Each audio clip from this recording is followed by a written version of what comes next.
राम लक्ष्मण न मांगो नीचे, वो वन में जाने के काबिल नहीं है। आज दशरथ जी ने कहा गुरुदेव मुनि जी आप राम और लक्ष्मण को मांग दिए, यही गलती कर दी है। अगर आप कहते तो मैं चक्रवर्ती सम्राट हूं, आपको सारा राजपाट दे देता, लेकिन इतने बुजुर्ग अवस्था में बेटा भी हुआ, पढ़ लिख कर आया सामने, तो आप मांगने लगे। बारे राजा दशरथ वशिष्ठ जी मुस्कुराने लगे। वशिष्ठ जी ने कहा कि राजा दशरथ वो दिन याद करो कब एक बार भूपति मन माही भयो ग्लानि मोरे सुत नाही। मैंने कहा था कि तेरे भाग्य में पुत्र का जोग नहीं है तो पुत्र का सुख नहीं भोग पाएगा, लेकिन तेरी ग्लानि नहीं गई। तब मैंने यज्ञ करा करके तुझे पुत्र रत्न की प्राप्ति करवाया, लेकिन मैंने ये चीज कहा था कि तुझे पुत्र का सुख राजा दशरथ प्राप्त नहीं होगा, लेकिन फिर भी नहीं समझ में आया। जानते हो ये राम का जन्म तुम्हारे घर में रहने के लिए नहीं हुआ है कि राम बस इसी में रहे। राम आदिवासियों का है, राम पिछड़ों का है, राम गरीबों का है। राम को इस अयोध्या की भूमि अच्छी नहीं लगती, राम को जाना पड़ेगा, क्योंकि जब जब होई धर्म का हानि बाढ़ई असुर अधम अभिमानी। अभिमानी लोग जब बढ़ जाएंगे तो राम को जमीन पर उतरना पड़ेगा। वो दुनिया के सर्वसत्ता पर बैठने वाला भगवान, दुनिया की सर्वसत्ता पर बैठ करके भी जो भगवान हो जाता है वो दूसरे को नहीं देखता। अर्थात ये मनुष्य योनि में इसलिए राम आए हैं, मनुष्यों के सिरताज है राम। राम को जाना पड़ेगा। पुत्र मोह में मत फंसो। धृतराष्ट्र ने पुत्र मोह किया, परिणाम सारे पुत्र समाप्त हो गए, पांडवों की विजय हो गई। तो पुत्र मोह में मत फंसो, जाने दो। आज दशरथ जी ने कहा गुरुदेव इसीलिए योग्य गुरु की आवश्यकता पड़ती है। गुरुदेव आप जो कह रहे हैं वही होगा, आदेश कर दिए। किसी ने गोस्वामी तुलसीदास जी से प्रश्न किया कि गोस्वामी जी राम और लक्ष्मण को ही विश्वामित्र क्यों मांगे? भरत को भी मांग सकते थे, शत्रुघ्न को भी मांग सकते थे। आज गुरुदेव ने कहा कि अनुज समेत देहु जय हो। निश्चर बद मैं हो बसना था। अनुज समेत अनुज समेत जय हो। अनुज समेत देहु रघुनाथ। निश्चर बद मैं हो बसना था। बड़ी सुंदर चौपाई बारे मनोज भैया। सनाथा यानी क्या? अब तक आप विश्वामित्र जी अनाथ थे क्या? विश्वामित्र जी ने कहा कि मैं अभी तक अनाथ था, अब मैं सनाथ हो जाऊंगा। कब? जब राम जी पहुंच जाएंगे हमारे यहाँ तब। बारे प्रभु गुरुदेव वशिष्ठ ने कहा कि देखो अगर राम को मांगे तो ठीक है बड़ा भाई, राम को मांगे तो अच्छा किए, लेकिन लक्ष्मण को क्यों मांगे? इसका मतलब यह है चाहते तो भरत को मांग सकते थे, लेकिन राम बड़े सीधे साधे हैं। राम एक बार दुश्मन के सामने जाएंगे तो एक बार दो बार मना करेंगे, उसके बाद युद्ध करने लगेंगे, धनुष बाण उठा लेंगे। लेकिन भरत राम तो सीधे हैं, और राम से भी बहुत ज्यादा सीधे अगर कोई हैं तो भरत जी हैं। और अगर कोई पता लगा कि तीर धनुष उठाकर पहले कोई आतंकी खड़ा हो तो राम जी तो एक बार दो बार कहेंगे, और भरत जाके हाथ जोड़ के खड़े हो जाएंगे, भैया माफ कर दो, हाँ या मार के चले जाओ ठीक है, लेकिन लड़ाई मत करो। तो इसलिए मुनि ने लक्ष्मण को मांगा। एक भाई शांत हो तो दूसरे भाई को शेषावतारी होना चाहिए। आज राम लक्ष्मण चले, आप सब जानते हैं आगे जो भी गए। बारे प्रभु आज विश्वामित्र जी पूरी हालचाल राम जी को बताते गए, और राम जी को बताते बताते विश्वामित्र जी ने एक सुंदर शिला दिखाई दी। वो कौन सी शिला थी? बड़ा सुंदर प्रकरण है रामचरितमानस का। इसका एक एक तात्पर्य इतना अच्छा है। एक परम पूजनीय प्रातः स्मरणीय वंदनीय बड़े सुंदर कथावाचक हमारे काशी के हुए, वो कहते थे एक चौपाई की व्याख्या वो लगातार 17 वर्षों तक नहीं कर पाए। वो चौपाई कौन सी है? आपके सामने भी वो चौपाई आएगी। उस चौपाई की व्याख्या लगातार 17 वर्षों तक राम कथा में स्वामी जी नहीं कर पाए। कमेटी के लोग जब ट्रेन पर बैठाए करने के लिए स्टेशन पर गए तो कमेटी के अध्यक्ष जी ने पूछा कि महाराज 17 साल हो गया और एक कई चौपाई, तो इस चौपाई से आप आगे भी बढ़ेंगे? परम पूजनीय प्रातः स्मरणीय व्यास जी ने कहा, प्यारे 17 बार नहीं, मैं अगर 17 बार जन्म भी लूंगा तब भी मैं एक चौपाई की रामचरितमानस की व्याख्या नहीं कर पाऊंगा। रामायण सतकोटि अपारा, इस रामायण को जितने व्यासों से सुनोगे, भागवत को जितने व्यासों से सुनोगे, अपनी अपनी काबिलियत, अपनी अपनी विद्वत्ता, अपनी अपनी व्यवस्था से वो बताएंगे, है ना। एक जगह इसी कथा चल रही थी, एक व्यास जी बैठे और व्यास जी ने कहा, प्रकरण कौन सा चल रहा था? राम जन्म का। राम जन्म के प्रकरण में बड़ा सुंदर चौपाई गाने लगे। अच्छा, चौपाई का भी नियम है कि कब किस तरीके गाना चाहिए। अब मान लीजिए सीता जी का विवाह हो रहा हो और उस समय चलत दसानन डोलत यवनी चलत दसानन, तो हर चौपाई का एक प्रक्रिया है। उसी प्रकार से आज एक सुंदर शिला दिखाई दी। बारे प्रभु वाल्मीकि रामायण में बड़ा सुंदर प्रकरण आया है। मानस में भगवान ने पूछा, ये सामने कौन है? तो आज भगवान ने जब पूछा तो विश्वामित्र जी ने कहा, ये गौतम ऋषि की धर्मपत्नी। कौन है? ये पंच कन्याओं में है। अहिल्या, द्रौपदी, कुंती, मंदोदरी और तारा, ये पंच कन्याओं में है। ये शिला नहीं है, ये ब्राह्मण पत्नी है। ये अपने भगवान की कृपा है, ये इंतजार में थी कि राम जी कब आएंगे और कब राम जी का प्रेम आशीर्वाद मिलेगा और मैं भी तर जाऊंगी। बारे प्रभु वाल्मीकि रामायण में लिखा है कि भगवान श्री राम गए और जाकर के राम जी ने प्रणाम किया, उस शिला को प्रणाम किया और शिला एक सुंदर स्त्री बन गई, नारी बन गई, आशीर्वाद दिया है। और मानस में क्या लिखा है कि आज परम पूजनीय प्रातः स्मरणीय विश्वामित्र जी कहते हैं कि आपके चरण कमल को चाहती है और आपके चरण कमलों की वंदना करना चाहती है। लेकिन और रामायण में चलिए, राम जी कहते हैं कि नहीं, चरण कमल नहीं चाहती। उनका ये मतलब है कि वो एक बार हम उनका दर्शन कर लें, क्योंकि वो ब्राह्मण की पत्नी है। और ऐसे ब्राह्मण जो कुल के गौरव, स्वयं इतने बड़े विद्वान की धर्मपत्नी है। तो मानस में बड़ी सुंदर प्रकरण आया। आज भगवान जाते हैं और बड़े प्रेम के साथ अपने चरणों से स्पर्श करते हैं और आज सुंदर स्त्री बन करके तैयार हो जाती हैं और माँ भगवती के आशीर्वाद से प्रणाम करते हैं कि प्रभु आपके दर्शन से मेरा जीवन धन्य हो गया। क्योंकि सब हो गए भव से पार लेकर नाम तेरा,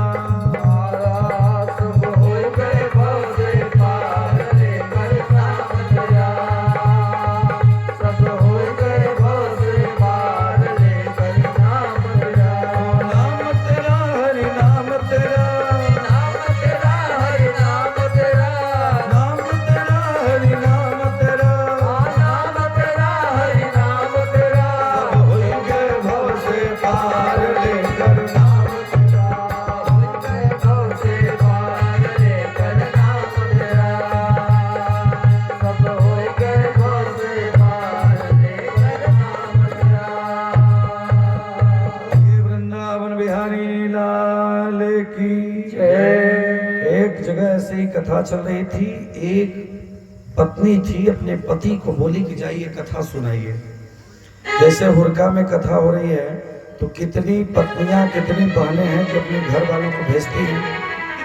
कोई है यहाँ पे जो अपने घर वालों के यहाँ भेजता हो कि जाइए कथा सुनने? ऐसे ही एक जगह कथा चल रही थी और व्यास जी ने कहा कि भैया कथा में आओ तो कुछ लेकर जाओ। जैसे आप लोग आए हैं तो कुछ लेकर जाइए, प्रसाद लेकर जाइए, कुछ वचन के माध्यम से कुछ मिल जाए तो वही ले लीजिए। तो उस पत्नी ने बड़ा जिद करके अपने पति को भेजा, पांडे जी कथा सुनने के लिए। और जब कथा सुन करके व्यास जी ने कहा कि भैया जाना तो कुछ लेकर जाना। तो क्या हुआ कि जैसे हमारे राजकुमार भैया हैं, बढ़िया बढ़िया चप्पल जूता भी पहनते हैं। अब व्यास जी के साथ जो आए थे पंडित जी, उन्हीं का चप्पल भाई जूतवा लेके गायब हो गया वो। तो दूसरे दिन व्यास जी ने कहा कि भैया कुछ, हाँ, उनकी पत्नी जब वो घर गया तो पत्नी ने पूछा कि कुछ लेकर आए? हाँ लेकर आए। व्यास जी ने कहा कि कुछ आना तो लेकर जाना। तो इसलिए मैं सोचा कि मैं चप्पल जूता ले लूं। तो हमें लगता है कि ऐसे लोग यहाँ पे कथा नहीं सुन रहे हैं, यहाँ सुधी लोग हैं, अच्छे लोग हैं। तो आइए 2 बार भगवान का नाम सब लोग बोलेंगे प्यार से, दिल से, एकदम दिल खोलकर सभी लोग बोलेंगे। आनंद छवि घन श्यामा, बोलो जय सीतारामा। आनंद छवि घन श्यामा, बोलो जय सीताराम। आनंद छवि घन श्यामा, बोलो जय सीताराम। जय सीताराम, बोलो जय सीताराम। जय सीताराम, बोलो जय सीताराम। आनंद छवि घन श्यामा, बोलो जय सीताराम। आनंद छवि घन श्यामा, बोलो जय सीताराम। आनंद छवि घन श्यामा, बोलो जय सीताराम। प्रेम से बोलिए सीताराम भगवान की जय। भगवान आगे बढ़े। कथा सब लोग जानते हैं, यज्ञ की रक्षा किया और राक्षस प्रवृत्ति के जो लोग थे उनको मारा। और इधर क्या हुआ, इधर बड़े भाव से, बड़े प्रेम की बात है। एक समय की बात है, आगे माँ जानकी भगवती का जन्म मैंने आपको बताया था। उसी के क्रम में एक दिन की बात है, आज माँ भगवती सीता छोटी सी उम्र थी, बहुत ज़्यादा बड़ी नहीं थी, क्योंकि राम जी का जब विवाह हुआ, सीता जी का विवाह हुआ तो बड़ी कम उम्र था।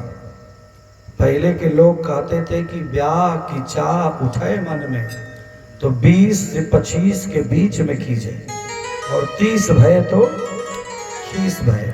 पहले के बुजुर्ग कहते थे। आजकल किसी शहर में चले जाओ तो लोग कहते हैं कि भैया, हमने एक डॉक्टर साहब के हम घर में गए, उनसे पूछा हमने कि भैया बिटिया की शादी हो गई? उन्होंने कहा कि नहीं, अभी वो MBBS कर रहे हैं। हमने कहा उम्र? तो उन्होंने कहा 32 साल। हमके पूरा कब होगा? 36 साल में। हमके धन्यवाद। जब 36 साल में उम्र में ब्याह होगा तो 36 साल बाद 40, यानी 4 साल बाद 40 वर्ष हो जाएगा। तब आपको क्या करना पड़ेगा? अच्छे डॉक्टर के यहाँ जाना पड़ेगा, फिर अच्छे तांत्रिक के यहाँ जाना पड़ेगा, फिर उससे भी बचेगा तो पंडित जी लोगों के यहाँ जाना पड़ेगा। क्यों? पंडित जी लोग बताएंगे कि भैया अभिषेक कराओ, पूजा कराओ, अनुष्ठान कराओ। तो इससे बढ़िया ब्याह की चाह बसे मन में तो 20 से 25 के बीच में कीजिए। बुजुर्ग लोग बड़े विद्वान हुआ करते थे पहले जमाने में। लोग देख के बता दें, जैसे हमारी माताओं के अंदर गजब के भगवान शक्ति देते हैं। भैया, माताओं को आप किस निगाह से देख रहे हो, चाहे कहीं की माताएं हो, आंख देखने से वो बता सकती हैं कि आप के मन में क्या चल रहा है। आप उनको बहन की दृष्टि से देखोगे तो भी जान जाएंगे, और बेटी की दृष्टि से देखोगी तब भी जान जाएंगे। यानी जैसे आपकी ये भाव भंगिमा होगी, इनके अंदर गजब की ज्योतिषी होती हैं, गजब की विद्वान हमारी माताएं होती हैं। जो ज्योतिष शास्त्र को पढ़ने वाला 18 साल, जो मस्तिष्क की रेखाओं को जो बता नहीं सकता, ये माताएं एक बार देख के जान जाती हैं। विचार करिए, इनके लिए एक बार ताली बजाइए आप लोग। हैं? ये गजब की विद्वान होती हैं। गोस्वामी तुलसीदास जी ने कहा कि ये ऐसी विद्वान होती हैं जो अपने घर में अपने बच्चों को पालते समय, जब कोई छोटा बच्चा पैदा होता है तो बढ़िया सुंदर सुंदर क्रीम पाउडर लगा के टीका लगा देती हैं। तो हम आप लेकर के बढ़िया खिलाएंगे, बाबू बाबू सुना सुना करेंगे। और वही अगर बेटा मान लीजिए नंबर 1 कर दिया, हाँ, अगर मान लीजिए तो करेगा ही, अगर कर दिया तो तुरंत फेंकेंगे, अरे ले जाओ ले जाओ ले जाओ ले जाओ। इनके अंदर ठंडी का दिन हो, माघ का महीना हो, महाराज उस बच्चे को एक जगह भीग गया, दूसरी जगह वही सुला देंगी, वहां भी भीग गया, उसको भी उठा करके फिर तीसरा जगह भी पूरा बिस्तर अगर भीग गया, बारे माताएं, वो माता धन्य है, वो बेटा धन्य है, वो पिता धन्य है, वो भाई धन्य है, जो माँ के हृदय पर, कलेजे पर पूरी रात सो करके बिता देगा, लेकिन माँ जाग कर बिताती है। इस कलेजे पर सुला के माँ पूरी रात आनंदित होकर सो जाएगी। एक पिता से पूछ लो, किसी पिता से पूछ लो, जब बेटे को सजाकर सुंदर तिलक लगाकर ये माताएं दे देती हैं, तब हम आप कहलाते हैं कि हमारा बेटा है, हा? लेकिन विचार करिए आप, आज हम लोग बढ़िया बढ़िया कपड़ा पहन ले, बढ़िया बढ़िया बिस्तर लगा ले, बढ़िया बढ़िया सजा ले, हाँ? जाके दुनिया को बता ले, लेकिन घर में अगर परिवार अच्छा नहीं रहेगा, परिवार रोता रहेगा, तो सारे चीजों का मतलब बेकार है। हमारे हिसाब से इन लोगों का सम्मान हम सभी को करना चाहिए। और जैसे भगवान शिव ने किया, आज जानकी जी पूजा कर रही थी। बेटियां ध्यान से सुनना, जानकी जी ने अपने घर की सफाई शुरू किया। किसका बेटा ऐसा होगा जो अपने घर की सफाई करता होगा? बहुत कम ही घर होंगे जहां बेटा सफाई करता होगा। घर में पोछा लगाना है, घर में सफाई करना है, घर में पिताजी का कपड़ा कहाँ रखा है, ये सारा बेटियां करती हैं। बेटों से अपेक्षा हम लोग बस इतना ही कर सकते हैं कि बेटा आपके वंश परंपरा को आगे बढ़ाए। बेटियां हमारी घर की साफ सफाई, पूरी व्यवस्था को बनाने सजाने का कार्य करती हैं। आज जानकी जी सुंदर सुंदर गाय के गोबर से सुंदर बढ़िया, जहाँ पूजा होता था, धनुष रखा हुआ है, पिनाक धनुष, उसके बगल में लीपने लगी, पोतने लगी। तब तक उनके मन में विचार आया कि क्यों ना इस धनुष को भी थोड़ा सा उठा करके यहाँ भी साफ सफाई कर दूं। बताइए, विचार करिएगा। आज उस पिनाक धनुष को धीरे से मैया ने उठाया एक हाथों से और उठाकर बढ़िया से लीपने लगी गाय के गोबर से। और उसके बाद तत्काल पीछे खड़े उनके पिता महाराज जनक ने देख लिया, देखा, जे वही देखा कि हमारी बिटिया इस पिनाक धनुष को, जो शंकर शिव का धनुष है, इसको कोई साधारण नहीं उठा सकता। या तो ये परमात्मा के लिए शक्ति का जन्म हमारे घर में हो गया, हमारे क्षेत्र में हो गया, ये परमात्मा की होने वाली धर्मपत्नी है, ये साधारण सीता नहीं है। वही संकल्प कर लिया कि आज के बाद इस धनुष को जो भी उठाएगा, प्रतिज्ञा चढ़ाएगा, उसी से जानकी का विवाह संपन्न कर दूंगा। ऐसा मन में संकल्प किया।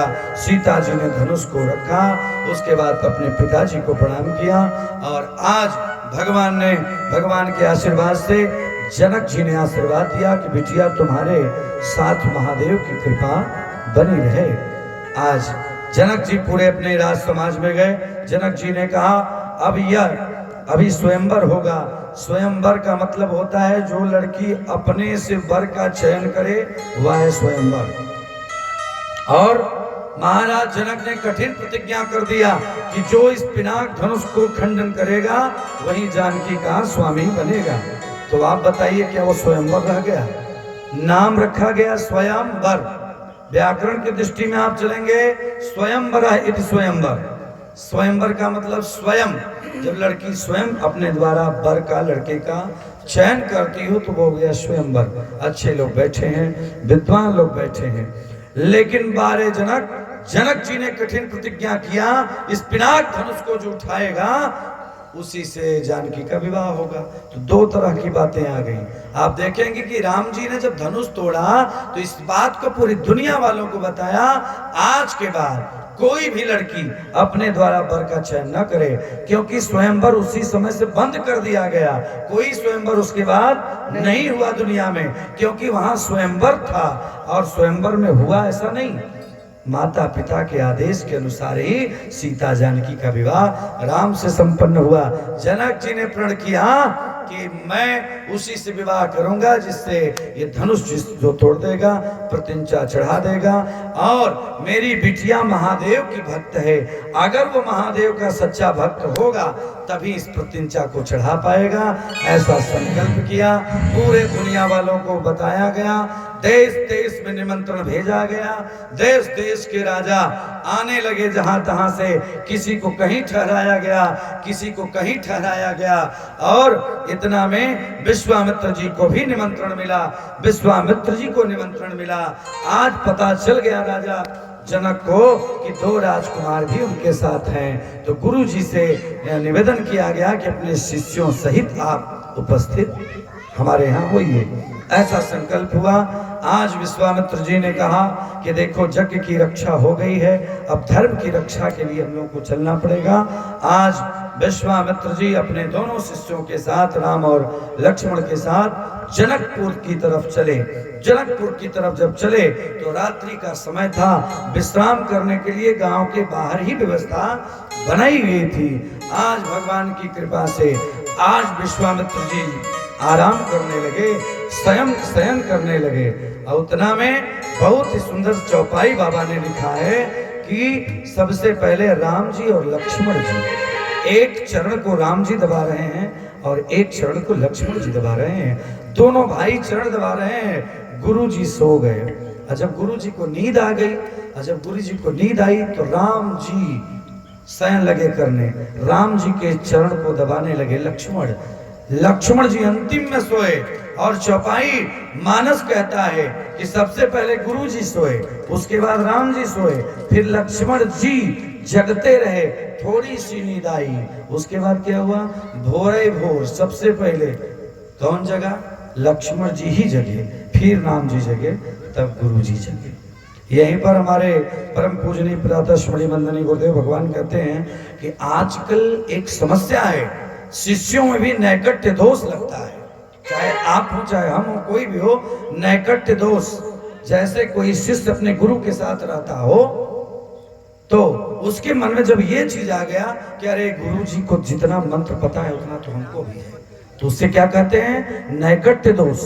कोई अध्यापक अपने शिष्य को पढ़ाता हो तो भले ही शिष्य कितना भी आगे बढ़ जाए, लेकिन अगर उसको नैकट्य दोष लग गया, नैकट्य दोष का मतलब ये है निकट रहने पर जो दोष लगता है। जैसे आदित्य जी मेरे साथ हैं, तमाम ऐसे ब्राह्मण मेरे साथ रहते हैं 10 वर्षों से। तो एक समय अगर इनके मन में आ गया कि गुरु जी से पहले मैं ही जगता हूँ, गुरु जी से ज्यादा मंत्र मैं पढ़ता हूँ, तब क्या होगा, उसे नैकट्य दोष बोलते हैं। आज एक बात बताऊं आपको, जिस गुरु ने मुझे पढ़ाया, धीरज जी हमारे जानते हैं, आज भी उस गुरुदेव की आशीर्वाद है बंधुओं। आज अभी तत्कालिक अगर वो इस मंच पर उपस्थित हो जाएं तो उन्हें भी गर्व होता है कि सौरभ मेरा शिष्य है।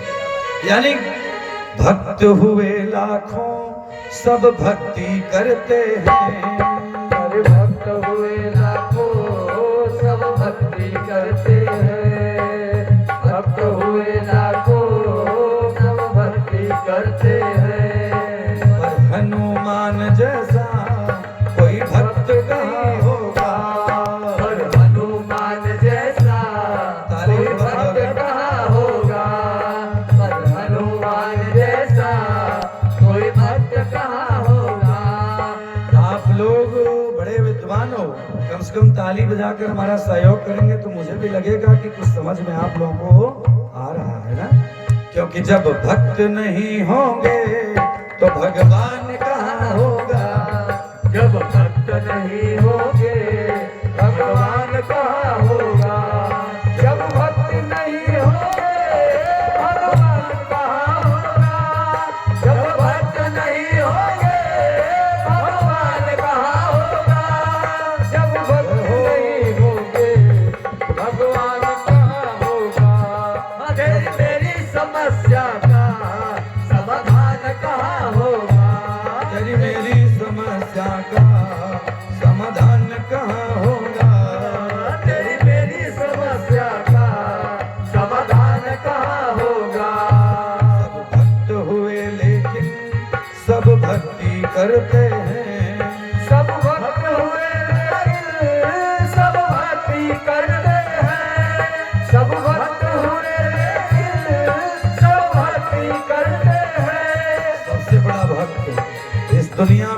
सबसे बड़ा भक्त कौन है? पहले दिन की कथा में हमने बताया था, सबसे बड़ा भक्त कौन है? पर हनुमान जैसा कोई भक्त कहाँ हो, पर हनुमान जैसा कोई भक्त कहाँ होगा, पर हनुमान जैसा कोई भक्त कहाँ होगा। जब भक्त नहीं होंगे भगवान कहाँ होगा, जब भक्त नहीं होंगे भगवान कहाँ होगा। अरे दानी हुए लाखों सब दान भी करते हो, दानी हुए लाखों सब दान भी करते हैं। सबसे बड़ा दान क्या होता है? पर कन्यादान जैसा कोई दान कहाँ होगा, पर कन्यादान जैसा कोई दान कहाँ होगा। जब भक्त नहीं होंगे भगवान कहाँ होगा, जब भक्त नहीं होंगे तो भगवान कहाँ होगा। और अंतिम में लेखक ने कहा, देखिए सुंदर यह राम जी और सीता जी और मुनि गुरुदेव का आगमन हुआ, जोरदार ताली बजाइए। आज क्या है? जब भक्ति नहीं होंगे भगवान कहाँ होगा, जब भक्त नहीं होंगे भगवान कहाँ होगा, जब भक्ति नहीं होंगे भगवान कहाँ होगा। तेरी मेरी समस्या का समाधान कहाँ होगा, तेरी मेरी समस्या का समाधान कहाँ होगा। और आज क्या है मनोज भैया? चलते रहिए। आज क्या है? शिष्य हुए लाखों सब भक्ति करते हैं, अरे शिष्य हुए लाखों सब भक्ति करते हैं, शिष्य हुए लाखों सब भक्ति करते हैं। हो एकलव्य के जैसा तो कोई शिष्य कहाँ होगा, एकलव्य के जैसा तो कोई शिष्य कहाँ होगा, एकलव्य के जैसा तो कोई शिष्य कहाँ होगा। जब भक्त नहीं होंगे भगवान कहाँ होगा, जब भक्त नहीं होंगे भगवान कहाँ होगा। प्रेम से बोलिए भक्तवत्सल भगवान की। जय। आज सब मंचनते मंच एक, कब? जब आज विश्वामित्र जी जगे, उन्होंने कहा जाओ फूल ले आओ, फूल ले आओ पूजा के लिए। आज शिष्य अर्थात राम जी लक्ष्मण जी फुलवारी में गए फूल लेने के लिए। ध्यान से सुनिएगा, उपक्रम के क्रम में बड़ी सुंदर कथा है। फूल लेने के लिए जब दोनों भाई फुलवारी में गए, धीरे धीरे खोजते खोजते फूल वहां पर चले गए जहां पे केवल स्त्रियां ही जा सकती थी। दोनों भाई पहुंच गए और फूल भी तोड़ने का तरीका है, फूल तोड़ने का तरीका है। अच्छा माताओं बताओ कि फूल तोड़ना चाहिए कि चुनना चाहिए? फूल तोड़ने और चुनने में अंतर है। तोड़ना वह है कि जो किसी पेड़ को ऐसे लटकाओ और पूरा इतना तोड़ो कि पेड़ ही टूट जाए, वो तोड़ना कहलाता है। और चुनना क्या है? जो फूल गिरने वाला हो। जैसे फूल तोड़ने गए, फूल देखो कि पूरा फूल कली सुंदर ढंग से फूल गया, उसे धीरे से चुनो। जैसे राम जी चुनते थे, एक बार